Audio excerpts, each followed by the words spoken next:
यह शोभित और हरीश की कहानी है, जो छोटे से गांव में रहते थे।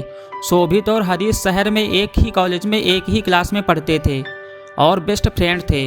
हरीश हमेशा कॉलेज के फंक्शन में पार्टिसिपेट करता था और लड़की बनकर लोगों का दिल जीत लेता था। कॉलेज के बच्चे और शोभित भी उसे हर्षिता के नाम से पुकारने लगे थे। अब हर्षित को भी लड़की बनना और हर्षिता नाम पसंद आने लगा था। शोभित और हरीश दोनों कॉलेज से आधे किलोमीटर की दूरी पर एक रूम लेकर रहते थे। दोनों बहुत अच्छे दोस्त थे और साथ में बड़ी मस्ती करते थे। कभी कभी हरीश हर्षिता बनकर रूम की सफाई करता और खाना बनाता, और शोभित हमेशा हरीश से कहता, हरीश तुम हमेशा लड़की बनकर रहो, मैं तुम्हारा हमेशा साथ दूंगा।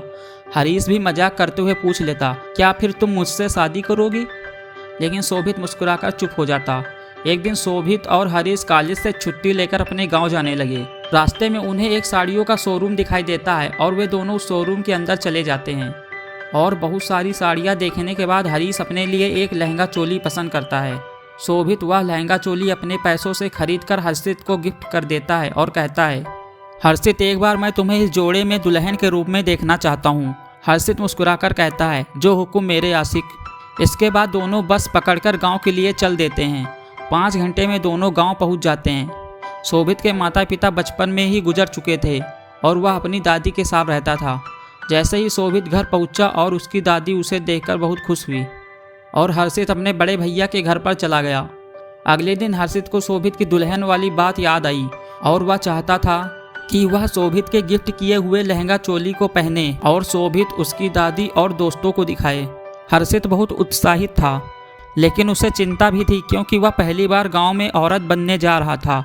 वह नहीं जानता था कि लोग क्या सोचेंगे।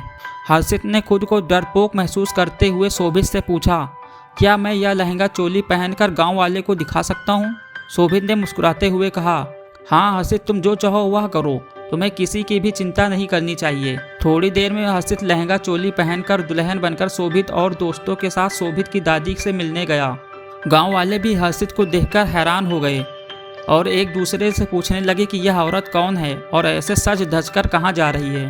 शोभित ने गांव वालों को बताया कि यह औरत हर्षित है, जो दुल्हन बनकर मेरी दादी से मिलने जा रहा है।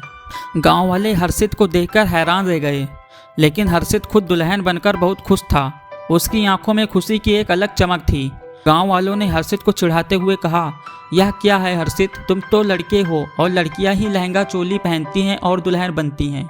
हर्षित थोड़ा सा परेशान हो गया, लेकिन उसने अपने दिल की बात गांव वालों को सुनाने का निर्णय लिया। वह सबसे साहसिक ढंग से बोला, मेरे प्यारे दोस्तों, व्यक्ति का पहनावा उसकी आत्मा और मनोभावना का प्रतिबिंब होता है। मैं चाहता हूं कि हम आपस में समझदारी और स्नेह से मिलें, बिना इंसान के पहनावे पर टिप्पणी किए। ये बातें सुनकर गांव वाले की सोच में बदलाव आया। वे समझने लगे कि पहनावा एक व्यक्ति के अंदर की सोच, भावनाएं और स्वभाव का प्रतिबिंब है। गांव वाले हर्षित के भावनाओं का सम्मान करने लगते हैं, उसे धीरे धीरे औरत के रूप में स्वीकार करना शुरू कर देते हैं। उसके बाद हर्षित रोज लड़की बनकर रहने लगा और धीरे धीरे उसके शरीर में परिवर्तन होने लगे और उसका शरीर लड़की के शरीर जैसा हो गया। 2 साल बाद शोभित और हर्षिता ने एक दूसरे से शादी कर ली और एक रेस्टोरेंट खोलकर खुशी खुशी अपना जीवन जीने लगे। दोस्तों, इस कहानी से हमें यह सीख मिलती है कि हमें दूसरों को उनकी स्वतंत्रता और स्वाभिमान के साथ रहने का मौका देना चाहिए।